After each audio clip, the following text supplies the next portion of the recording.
The 2026 summer transfer window has been a really expensive one. We have already seen a few record transfers and we might still see a few more before the window slams shut. But there are some clubs that have really been reaching for the stars, trying really hard to get their own big piece of the cake. Those are the clubs we're here to talk about today. These are 7 clubs that are demanding unrealistic fees for their players. Let's start with Bournemouth. Junior Krupi has drawn interest from a good number of top clubs in Europe this season, including Barcelona, Arsenal, PSG, Spurs, Chelsea and Man City. But we're sure that they were all shocked when they were told that they would have to part with 130 million euros if they really wanted to get him. Listen, Krupi is good. We watched him play last season and we really like him. But 130 million euros is just a really ridiculous asking price for a man who could not even make his nation's World Cup squad. Maybe this is a result of what has been going on in the market. I mean, Yan Diomande, who is about the same age, is about to join a top club for over 100 million euros after just one good season. Bournemouth probably saw that and felt like they deserve even more for a player who did all of that in arguably the toughest league in the world. Or it could just be Bournemouth's way of saying they don't want to sell this summer. They probably just set the asking price that high because they know it'll scare everyone away. Either way, it is just so unrealistic. And let's be honest, an asking price of 170 million euros for Bradley Barcola is also unrealistic from PSG. Yes, he is a really good player with a crazy CV. European treble winner and 2-time UEFA Champions League winner at the age of 23 is super impressive, but 170 million is still quite crazy. And the thing is, this time PSG look willing to sell and the player himself looks ready to leave, so they probably set this price with a straight face, and that's what makes it crazier to us. Reports say that the Parisian club put the asking price at that amount because of what they had seen happen in the market this summer. Morgan Rogers went for 138 million euros, while Elliot Anderson went for 135, and they believe that Barcola should cost comfortably more than either of them.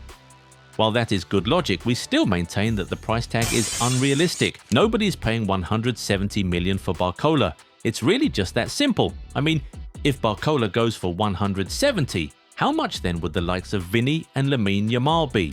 It just doesn't make sense. So far, Liverpool are the ones that have shown the most interest, and we just know that they won't pay that amount. However, they are willing to go big for him, and in order to raise that money, they have put one of their own on the market. The problem here, though, is that they have put an unrealistic price tag on him. We'll talk more on that in a second, but if you aren't yet subscribed to the channel, now is a great time to go do it so you never miss out on our amazing content. Done? Okay, back to the video. Reports say that Liverpool are demanding £72 million for Cody Gakpo, and our first instinct after we heard that was to laugh. 85 million euros for Gakpo is truly hilarious, and we wonder what club would be willing to pay that.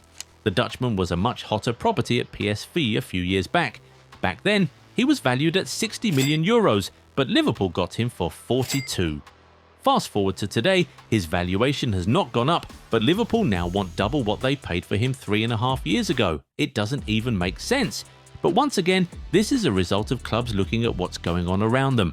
Reports say that Liverpool used Gordon's 80 million euro move to Barcelona as a benchmark to set their asking price. But even then, thinking Gakpo should cost more than Gordon in 2026 is certainly a choice.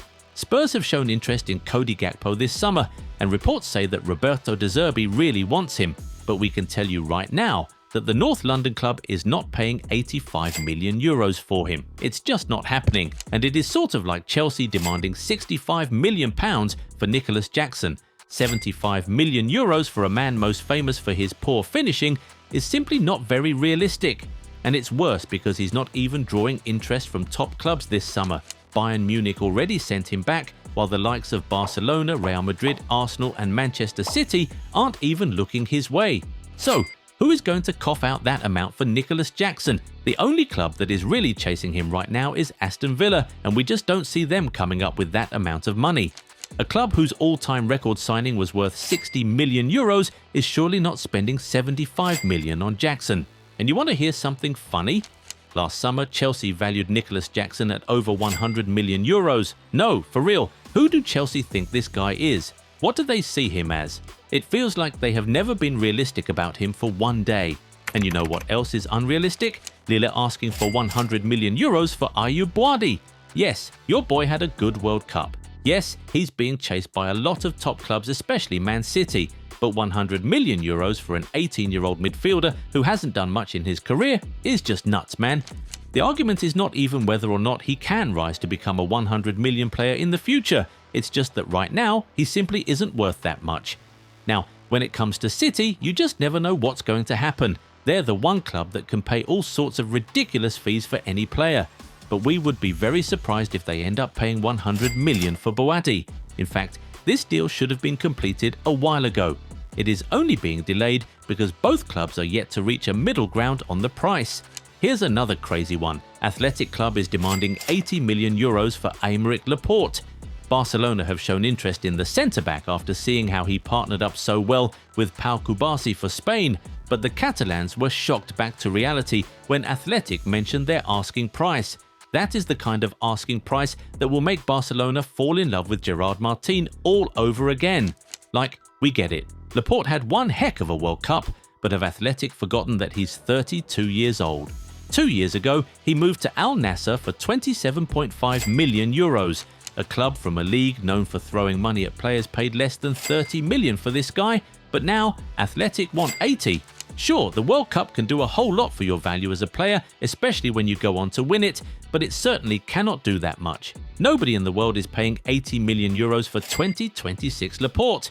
Heck, even in the absolute prime of his career back in 2018, Man City paid 65 million euros for him.